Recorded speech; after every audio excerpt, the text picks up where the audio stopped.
একটা সুন্দরী মেয়ে গরিব থেকে বড়লোক হওয়ার জন্য সে যা খুশি তাই করতে পারে, আর তার বয়ফ্রেন্ড তার সঙ্গ দেয়। আর তারা এমন সব কাণ্ড করে যার ফলে পাড়ার সমস্ত মহিলারা তার বয়ফ্রেন্ডের কাছে আর সমস্ত পুরুষরা সেই মেয়েটির কাছে চলে আসে।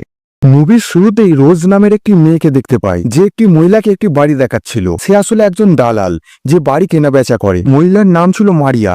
বাড়িটি মারিয়ার পছন্দ হয়েছিল ঠিকই, কিন্তু সে খুব একটি খুশি ছিল না, কারণ রোজ বাড়িটি পরিষ্কার করতে ভুলে গিয়েছিল। রোজ মারিয়াকে বাড়ির সম্পর্কে ভালো ভালো কথা বলছিল, কিন্তু মারিয়ার চোখ শুধু ধুলো আর চারিদিকে নোংরার দিকেই যাচ্ছিল। কিছুক্ষণ পর মারিয়া সেখান থেকে চলে যাওয়ার সিদ্ধান্ত নিল, কিন্তু রোজ তাকে থামিয়ে বোঝাতে লাগলো যে এত বড় আর দৃষ্টিনন্দন বাড়ি এত কম দামে আপনি আর কোথাও পাবেন না। আর পরিষ্কার পরিচ্ছন্নের ব্যাপারটা আমি আগামীকালই পুরো বাড়ি পরিষ্কার করে দেব। রোজের নিষ্পাপ ব্যবহার দেখে মারিয়া তাকে আরেকটি সুযোগ দেওয়ার সিদ্ধান্ত নেয়। সে বলল, পরের বার আমি নয়, আমার বোন এই বাড়ি দেখতে আসবে। যদি ওর বাড়িটি ভালো লাগে তাহলে আমরা এটি কিনে নেব। মারিয়া একজন প্রপার্টি ডিলার ছিল, আর তার প্রেমিক ছিল একজন ইনভেস্টমেন্ট অ্যাডভাইজার। সেই মানুষদের টাকা বিনিয়োগ করাতো। দুজন একে অপরকে খুব ভালোবাসতো। তাদের ব্যবসাও মোটামুটি ভালোই চলছিল। আজ তাদের একসঙ্গে 2 বছর পূর্ণ হয়েছে। এই উপলক্ষে তারা একটি ভালো মানের হোটেলে ডিনার করতে গিয়েছিল। খাওয়ার পর তারা গাড়িতে আবার একবার খাবার খায় আর খুব মজা করে। পরের সন্ধ্যায় যে তার বসের কাছে যায়। এর বস ভীষণ রেগেছিল, কারণ যে কোম্পানিতে সবার টাকা বিনিয়োগ করেছিল সেই কোম্পানিটির ছিল ফ্রড, যার ফলে এর বিনিয়োগ করা সমস্ত টাকা ডুবে গেছে। বাড়িতে ফিরে সব কথা রোজকে খুলে বলে। রোজ খুবই বুদ্ধিমতী ছিল। সে কে বোঝায়, আমরা দুজন একসঙ্গে মিলে সব ঠিক করে নেব, কোনো চিন্তা করো না। ঠিক তখনই তাদের প্রতিবেশীদের আওয়াজ শুনতে পাই, যারা কে খারাপ ভাষায় কথা বলছিল। আসলে পাড়ার অনেকেই এর মাধ্যমে টাকা বিনিয়োগ করেছিল, যা এখন ডুবে গেছে। তাদেরকে বোঝাতে চেষ্টা করে, আমি সবার টাকা ফিরিয়ে দেব, শুধু আমাকে একটু সময় দিন। মানুষজন এর কথা মেনে শান্ত হয়ে গিয়েছিল, কিন্তু আর রোজ গভীর চিন্তায় ডুবে গিয়েছিল, কারণ তার চাকরিটিও হারিয়েছে। আর এত তাড়াতাড়ি সবার টাকা ফেরত দেওয়া তাদের পক্ষে সম্ভব ছিল না। এই সময় রোজের মনে পড়ে যায় যে বাড়িটি সে বিক্রি করতে চাইছিল, সেটা যদি বিক্রি হয়ে যায় তাহলে একটা ভালো পরিমাণ টাকা আসবে। সেই টাকায় তারা সহজেই সবার টাকা ফেরত দিয়ে দিতে পারবে। রোজ কে বলে, যদি আমরা দুজন মিলে বাড়িটা পরিষ্কার করি তাহলে লোক ভাড়া করে আর কাজ করাতে হবে না, এতে আমাদের অনেক টাকাও বাঁচবে। এই ভেবে তারা পরের দিনই সেই বাড়িতে চলে যায়, যেটা রোজ মারিয়াকে বিক্রি করতে চেয়েছিল। দুজনে মিলে কাজ শুরু করে দেয়, এবং দেখতে দেখতে তারা পুরো বাড়িটা ঝকঝকে পরিষ্কার করে ফেলে। পরিষ্কারের সময় একটি পুরনো ওয়াইনের বোতল পায়, তাই কাজ শেষে তারা দুজন একটু বিশ্রাম নিতে নিতে ওয়াইন উপভোগ করতে শুরু করে। তারা একটু বেশি খেয়ে ফেলে, এবং হালকা নেশে তাদের মধ্যে হাসি ঠাট্টা শুরু হয়। ধীরে ধীরে সেই আড্ডা রূপ নেয় এবং তারা আবেগে ভেসে যায়। সেই মুহূর্তে তারা একে অপরের সাথে সময় কাটাতে শুরু করে এবং আনন্দে মেতে ওঠে। পরে তারা বাড়ির সুইমিং পুলেও মজা করতে যায় এবং খুব মজা করে। নিশার ঘুরে তারা সেখানেই ঘুমিয়ে পড়ে। পরের দিন সকালে বাড়ির দরজায় বেল বাজতেই রোজের ঘুম ভেঙে যায়। রোজ যখন দরজা খুলে তখন দেখে যে তাদের পাড়ার এক দম্পতি তাদের সঙ্গে দেখা করতে এসেছে। মহিলার নাম ছিল লিভিয়া আর তার স্বামীর নাম ছিল জন। আসলে পাড়ার প্রতিবেশীরা ভেবেছিল যে রোজ আর তাদের নতুন প্রতিবেশী, তারা এই বাড়িটা কিনেছে। রোজ সত্যিটা বোঝানোর চেষ্টা করে যে তারা এই বাড়িটির মালিক নয়, শুধু বিক্রির জন্য এসেছে। কিন্তু লিভিয়া ও জন তার কথা একটু গুরুত্ব দেয় না। লিভিয়া হেসে বলে, আমরা তো গতকাল তোমাদের বাড়ির ভিতরে মজা করতে দেখেছি। কথা শুনে রোজ আর লজ্জায় পড়ে যায়। এরপর লিভিয়া তাদের আমন্ত্রণ জানায় যে আজ রাতে আমাদের বাড়িতে একটা পার্টি হচ্ছে। শুরুতে রোজ আর যেতে না করলেও, কিন্তু যখন জানতে পারে যে পার্টিতে যে ব্যক্তি সবচেয়ে আলাদা ও সুন্দর পোশাক পরে আসবে সে একটি বড় অঙ্কের পুরস্কার পাবে, তখন তারা রাজি হয়ে যায়। রাত হতে পার্টি শুরু হয়ে যায়। সবাই চমৎকার পোশাক পরে সেখানে আসতে থাকে। কিছুক্ষণ পর রোজ আর এরও প্রবেশ করার পালা আসে। তাদের পোশাক দেখে সবাই মুগ্ধ হয়ে যায়, কারণ তারা পুরনো জিনিসপত্র ব্যবহার করে এমন অসাধারণ পোশাক তৈরি করেছিল যা একবারে সবার থেকে আলাদা ছিল। সবাই মিলে তাদেরকে বিজয় হিসেবে বেছে নেয়। পুরস্কার হিসেবে তারা একটি বড় অঙ্কের টাকা পায়। টাকা হাতে পেয়েই তারা প্রথমে তাদের সবচেয়ে বড় ঋণদাতার কাছে যায়, যাতে তার ঋণটা আগে শোধ করে দেওয়া যায়। কিন্তু ঠিক তখনই বাকি পাওনাদাররাও এসে যায় এবং নিজেদের পাওনা টাকা ফেরত চাইতে থাকে। কোনোভাবে সবার সঙ্গে কথা বলে বুঝিয়ে বলে, আমি খুব শিগগিরই আপনাদেরও টাকা ফিরিয়ে দেব, একটু সময় দিন। এরপর তারা আবার সেই বাড়িতে ফিরে আসে।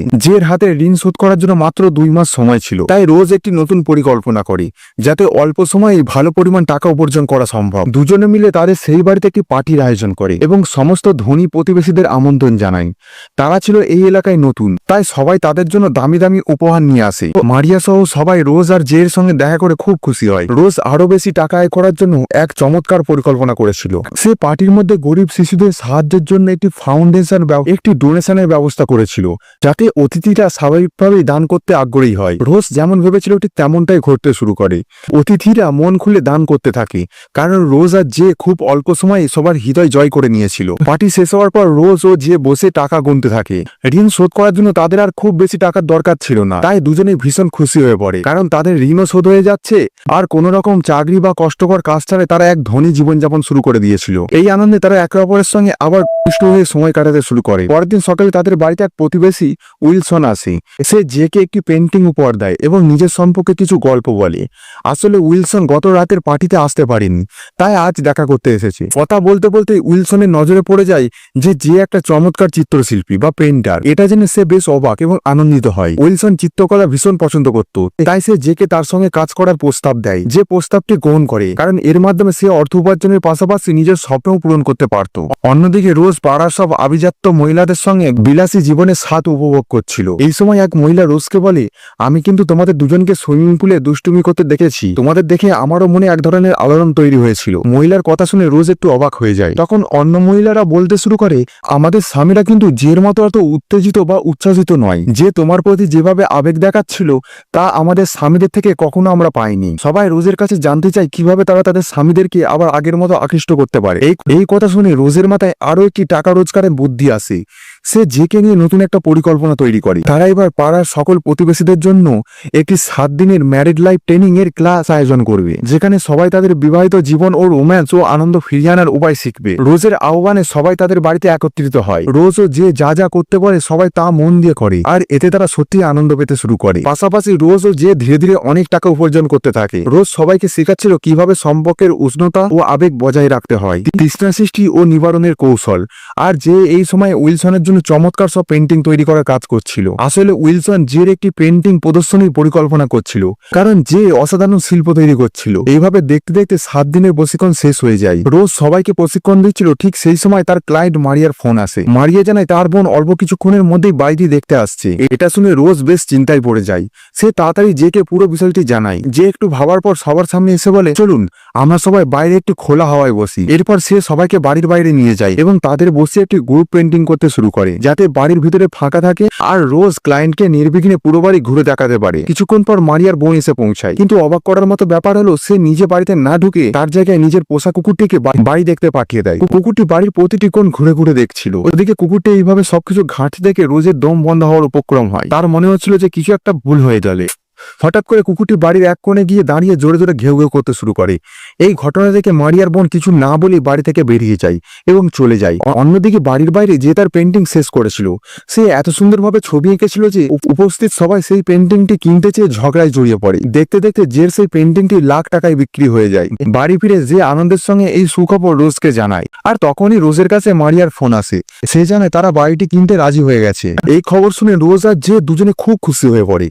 বাড়ি বিক্রি টাকায় যে সব ঋণ শোধ করে দেয় এবং রোজের সঙ্গে আগের মতো সাধারণ জীবনে ফিরে আসে। যে এবার রোজকে বিয়ে করতে চায়। রোজও জেকে গভীরভাবে ভালোবাসতো, কিন্তু সে আবার আগের মতো দরিদ্র জীবনে ফিরে যেতে চাইছিল না, তাই রোজকে ছেড়ে দেয় এবং রাতের বেলায় আবার সেই বড় বাড়িতে ফিরে এসে ঘুমোতে থাকে। যে জানতো রোজ তাকে অনেক ভালোবাসে, তাই সেও রোজের কাছে ফিরে আসে। পরের সকালবেলা যখন তারা বাড়ি থেকে বেরিয়ে যেতে চাইছিল, তখন উইলসন তাদের পথ আটকে দেয়। আসলে উইলসন তাদের আসল সত্যি জেনে ফেলেছিল যে তারা বাড়ির আসল মালিক নয় এবং তারা সবাইকে ঠকাচ্ছে। উইলসন তখন সবাইকে এই সত্য জানাতে চায়, কিন্তু যে তাকে অনুরোধ করে যেন সে কাউকে কিছু না বলে। তখন উইলসন তার সামনে একটি শর্ত রাখে। সে চায় যে তার জন্য পেন্টিং তৈরি করুক, যেন উইলসন সেই ছবি ধনী মানুষদের কাছে বিক্রি করে টাকা কামাতে পারে। যে আর রোজ বাধ্য হয়ে তার প্রস্তাবে রাজি হয়ে যায়, কারণ তাদের কাছে আর কোনো উপায় ছিল না। কয়েকদিন পর উইলসন তার বাড়িতে একটি বড় পার্টির আয়োজন করে, যেখানে ধনী অতিথিদের সামনে যে আঁকা পেন্টিং বিক্রি করতে চায়। কিন্তু যে এই সহজ সরল মানুষদের আর প্রতারণা করতে চায় না, যে সবাইকে তাদের ব্যাপারে বলে দেয়। শুধু তাদেরই না, সেই সাথে উইলসনের আসল মুখোশ উন্মোচন করে। যে কথা শুনে পার্টিতে উপস্থিত সবাই উইলসন এবং জেকে খারাপ ভাষায় কথা বলতে শুরু করে। এই অবস্থা দেখে রোজ হঠাৎ ফায়ার অ্যালার্ম বাজিয়ে দেয়। এতে পার্টিতে হুড়োহুড়ি শুরু হয়ে যায়। সেই সুযোগে রোজ জেকে নিয়ে পালাতে চেষ্টা করে, কিন্তু তখনই উইলসন তাদের পথ আটকে দেয়। আর তার হাতে তখন একটা বন্দুক ছিল। যে তাকে থামাতে চেষ্টা করে, কিন্তু ঠিক সেই সময় পুলিশ ঘটনাস্থলে এসে পৌঁছায়। পুলিশকে দেখে যে রোজকে নিয়ে পালাতে যায়, আর তখন একটি গুলি চলে। রোজ ভাবে গুলি জেকে লেগেছে আর ভয়ে চিৎকার করে ওঠে, কিন্তু কিছুক্ষণ পর সে বুঝতে পারে গুলি আসলে পুলিশ ছুঁড়েছে, আর সেটা লেগেছে সেই বদমাইশ উইলসনের পায়ে। শেষে যে ও রোজ সবার সামনে ক্ষমা চায় এবং এবং একে অপরকে বিয়ে করার সিদ্ধান্ত নেয়, কারণ তারা দুজন সত্যি সত্যি একে অপরকে খুব ভালোবাসতো। তাদের ভালোবাসা দেখে মারিয়া ও অন্য সবাই তাদের ক্ষমা করে দেয়। আর কয়েক বছর পর কঠোর পরিশ্রমের মাধ্যমে জে ও রোজ তাদের সব স্বপ্ন পূরণ করতে সক্ষম হয়। আর এইভাবেই এই গল্পের সমাপ্তি এখানেই হয়। আমাদের ভিডিওটি দেখার জন্য আপনাকে অসংখ্য ধন্যবাদ। ভিডিওটি ভালো লাগলে চ্যানেলটি সাবস্ক্রাইব করে আমাদের সঙ্গেই থাকুন।